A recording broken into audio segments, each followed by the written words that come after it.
Just have to boss up and move on. Okay, It's time welcome to to Books get That Built Me, gone. the I had to learn about podcast the Nora roll. where mindset Got meets to it, style and move every on. page leads to As soon as I transformation. found I out am your host, about and it, Tasia, your how girl, to I'm use it, more it really mindset got and me style thinking. coach, guiding you through the The Nora books that became shape my what it confidence, was. refine my So image, you and knew rebuild for a how fact I I had to show up boss in up. the world. I wasn't trying to In stop each doing episode, we things on the uncover the low wisdom low. I between the wanted to lines move and how on, it let the lives in our Nora of the closets, our story thoughts, and our is what I decisions. did. So I This left is after I coaching didn't want talk, to not talk just no book more. talk for women, becoming more Nora of who roll, they are Nora always roll, a Nora roll snuck in. So I meant walked to up be. about to Let's go. get into it. Nora roll. So I didn't want to talk no more. Boom, boom.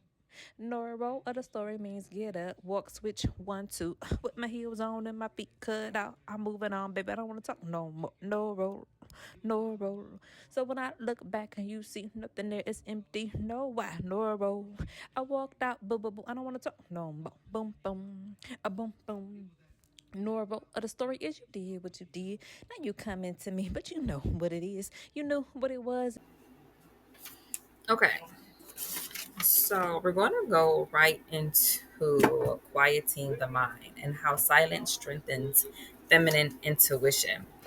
And this is really true. When I was really trying to figure out what was taking place with this particular book, I definitely give it a 5 out of 5. So our rave review, like if you just really want to up the books that you're reading in number, and you just want to go for short books, or you just want to go to something that's really a quick read, quieting the mind was really a good spot to start.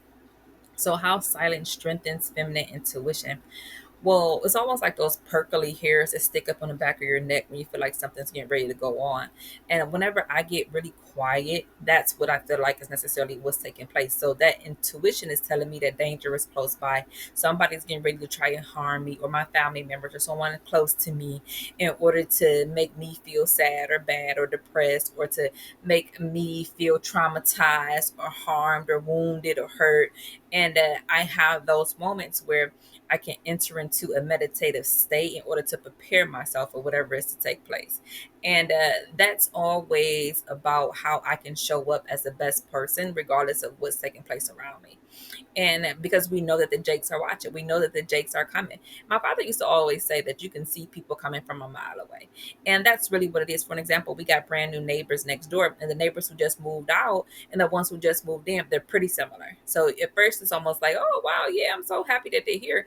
And then all of a sudden, it's like, oh, wow, I'm lucky. But then it's like, oh, okay, well, really, am I? Like, was I? And because the caliber is the same. So in that sense, no. And the fact that it's no longer empty, well, fine, yeah. But if the caliber is necessarily one that you prayed out, and then all of a sudden you have another one who's coming similar back in, the category of what's there has to necessarily be the same thing and not necessarily different. So what is the thought of insanity? The insanity is doing the same thing and expect a different result. And it's not. It's the same type of caliber of clientele, which equals same result. So again, that's really where you have to kind of sort of practice that mindful note, that mindful state. And that's really what I really want to focus on. So that's the shift for sure.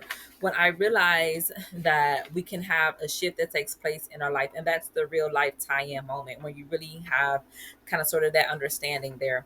And then how I styled this, I really styled this in a very direct context and manner.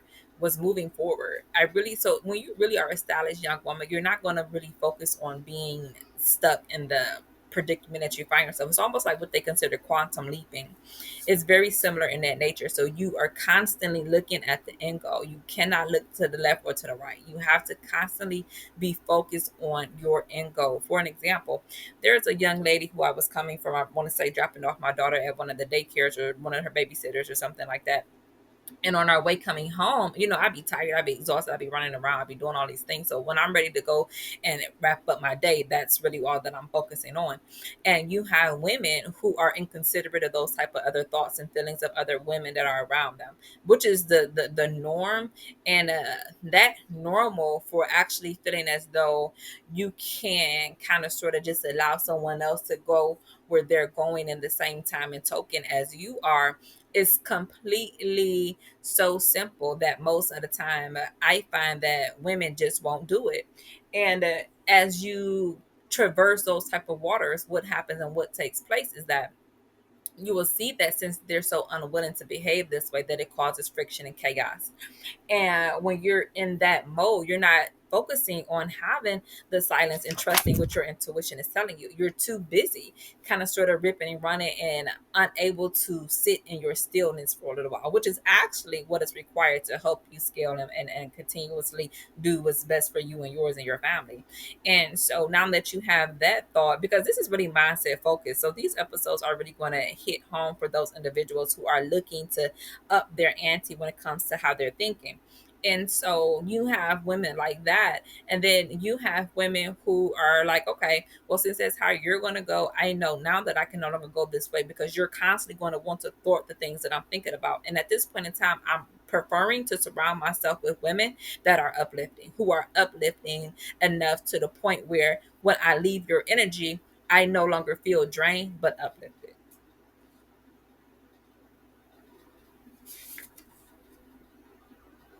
So that's the style connection. And then our client takeaways is really how you all can apply these similar things from what's taking place. Because let's say the coaching links we're going to focus on is dealing with your mindset. So when you really want to figure out how you are able to kind of sort of take those moments to stop and actually quiet the mind instead of pressing on the gas or pressing on some type of maneuver, take a few seconds and really just count maybe the 10 and 20, 35, 45. Sing a sweet tune, let God know that you're thinking about something that's a little higher above just going around somebody and pressing on the gas. And then you can kind of sort of watch your life evolve and scale in the way that you wanted it to. So that's definitely how you're going to have that type of idea when it comes to dealing with your mindset, and how you really come across as a boss female who's really looking to lead her people in a mindset that says harmonious. And then as your mindset prompt, what I really want you to do is think about how I can incorporate quieting my mind in everyday life. And if you really want to kind of sort of give you a little extra mini challenge, do that today by the end of the day. If you haven't already meditated, then find some time today. For myself, it can just be a simple count to 10. 1, 2, 3, 4, 5, 6, 7, 8, 9, 10. It can be just as simple as having a moment where I'm like, okay, I have so much to do. True, but I'm going to take 10 seconds just for myself, just to admire the sun, just to kind of sort of decompress what took place the night before. And that's not being selfish. That's really honing what is taking place within you as a young woman and as a young female. That's really where you're at now as we continuously figure out what is going on and what's taking place with us. And when we take those 10 seconds to answer that question, we come out with certain answers that help us feel as though our intuition is trying to teach us. Our intuition is saying that there's somebody that's around who needs our help. Our intuition may tell us we're feeling pretty full right now, so maybe we deserve to have a drink of water. Or it can be something as simple as I feel really great today as well, but I also may need a few seconds a little bit later on, and maybe I'll use that time to read a new book. Or it can be something that's just as simple as I'm feeling grounded today. I want to make sure that I'm entering into the woman that I want to become. So by the time she's here and she presents herself, I'm well prepared and there's no need to rush out the door, or I don't have to necessarily feel like I have to compete with somebody else, or I have to constantly allow somebody to think that what I'm up to is something that they're going to twist around continuously, because I just am not here for that. I'm not here for that type of chaos. I'm not here for that type of drama. I'm here to show up in my best self, no matter what that t shirt looks like, no matter what the jeans are saying, based off how I want to show up in this world. And when I'm showing up and I'm giving my best energy, I expect that to be appreciated. I expect that energy to get rewarded. I expect that energy to say, good job. I expect that energy to say, oh, wow, you're courageous. That deserves some kind of reward. I expect that energy to say, okay, maybe so many instances are taking place and they're trying to thwart your reward, then that means that I only am going to deserve greater rewards. And now at this point in time, when you really understand that the rewards are what the whole entire point is of quieting the mind, of being able to say, okay, well, if I'm doing this now and you're constantly belittling what it is that I'm thinking about and calling me out my name, how is that going to equate to having a reward? The reward is going to equate to having a reward because you did and I did not. When you chose to say the things that said that came about your mouth, flying about your words like worms, just maggots going every freaking type of different ways. You chose to remain in that energy and not silence. But I'm subjected to it. So now I want rewards on top of rewards, because I shouldn't even have to have been subjected to that type of behavior to begin with. We're grown, we're in a culturistic place, and this is really silly because when I really feel as though we're out here in this world, people feel so entitled to our company and just walk up all up on us, and that energy that we give off, that that's just what we get to do with whatever else is dangerous and it's very unharmonious. So the simple fact that that's even a thought process again equates to some kind of idea behind that as negative, and because something about it says it's like and it's a mental distress, its opposite means because I had to suffer that, I expect some type of reward in return for it. Because don't nobody want to sit up there and waste their time thinking about no drama about nothing like that when it comes to dealing with other people. That's very negative. That's traumatizing. That's traumatic. And it is saying nothing else but draining energy. So, because I had to experience that for whatever reason, I expect to have a full plethora of rewards coming right around the corner behind it that actually makes it a lesser sting, because there are more rewards based off what you chose to have done. Because that's the energy that you give off. Now, people assume that everything about this type of thing is okay. Oh, it's cool, girl. You just tripping. No, you're tripping. Okay. And people kill me with that. They always want to tell me. No, I tell you.